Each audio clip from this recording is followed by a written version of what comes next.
these headlines are disturbing, aren't they? Man due to appear in court for killing his wife. Man beats his wife to a pulp.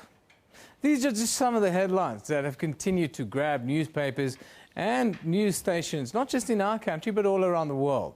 The recent mortuary report has revealed that young men between the ages of 15 and 29 years old are the most likely of being murdered here in South Africa. Ever wondered why these acts of violence involving men are ever so common? Well, for some time, the voices of these men have gone unheard. Over the years, numerous studies have been done to try and understand the psyche of men. Now, here today to help us better understand masculinity and shed some light on why we continue to see more of these violent acts. Well, we are joined in studio by Professor Kopano Ratele, who's an expert on men. Very good morning to you, sir. An expert on men. I've never ever met an expert on men. Well, we do exist. Yeah. We do exist and elsewhere in the world. It's very interesting. Unfortunately, we see so many of these terrible headlines as we do in our mainstream media. At times, I think that our streets are littered with things like untreated mental illness and things sort of escalate from there. Is that part of our problem? I'm glad about what you just said. Well, there's some data about that there's mental health does not get priority in our country. So yes, some of these gruesome acts, when somebody just murders someone so horrifically. Yeah, or children even in some instances. Rape of children, or cutting somebody's genitalia and shoving it into their mouths. That's horrific. Yeah. Clearly, somebody who cannot be mentally 100% and empathize with killing somebody like that. Clearly, there's some untreated mental disorders there.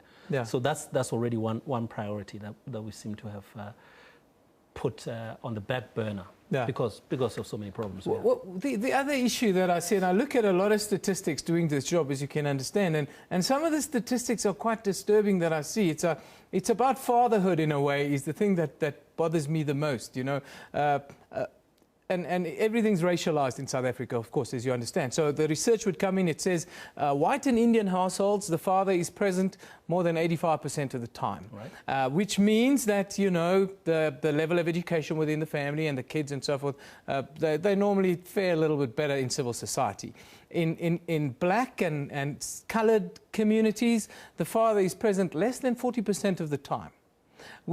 And you see a lot more social ills within that. Is that part of the masculinity thing that we have to overcome as men to make sure that we are in our communities, that we are present as parents? You're an expert on men too, really. I don't know what I'm doing here. Okay, so we don't need you then. You don't need me. It's something that I think about every single day. There's a whole history to this. And the numbers you just quoted, that somehow Indian families are more intact in the sense of having fathers in the family, yes, as opposed to colored and black families. What Indian and white families, higher numbers, over 80%, to close to 90% for Indian families, and then black and colored families way down. I mean, the fact comes from a history of migrancy, a history of fractured families, a history that was brought a history of oppression, really, of colonial oppression, speaks about and apartheid. Yes. And clearly, if you grow up in a family where you don't have a father present, you're starting without a model even to act against. I mean, you see your father, so you have a living, absent father in the family. But there's also another problem, additional problem. If the father also has his own problems from a prior generation, and is present but emotionally absent, yes, you already have a problem there. So there's a host of overlapping and intersecting problems that young men have to deal with growing in such circumstances. And of course, it doesn't only end in the family, it goes to the community. Some communities are more intact, and clearly if you live in Constantia or in Sandton, as opposed to living in Polar Park or wherever around the country. So, you know, the thing that's very close to my heart, I believe the killing must stop. We must find a way to stop killing each other. How are we going to stop the killing?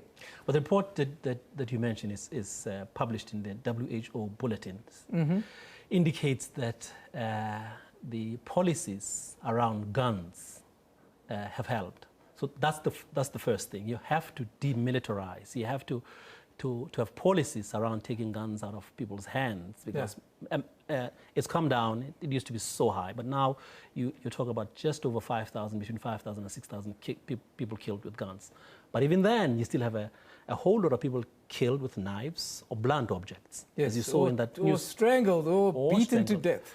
So clearly, the problem goes beyond guns. It goes to this fact of masculinities, of living in a violent country where men grew up learning that, well, the only source of power that they have is their bodies, and they use those bodies as weapons against other men mostly. So the most grave violence is men against men.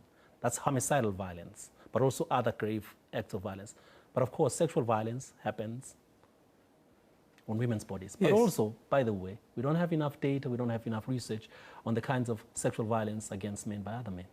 And I don't think it goes reported even. We've run out of time for this interview. I want to ask you on air, because I want to hold you to it. I want you to come back almost every month to talk about men and the issues that we have, because I think the problem that our country faces is very much a malevolent problem. I'd like that. Thanks. Thank you very much. There is Professor Kopano Ratele. He's going to come back. He says now we're going to organize it. You're going to come back monthly to give us views about men, because guys, we are struggling. All of us are struggling. Even the guys that you think are doing well, we're struggling. Even me, I'm struggling. I'm struggling to keep it together every day. You know, it's tough. And in a way, it all comes back to our childhood and how we brought up. And you know, therapy will teach you that at 1,000 Rand an hour. But anyhow, let's take a look at what you're talking about.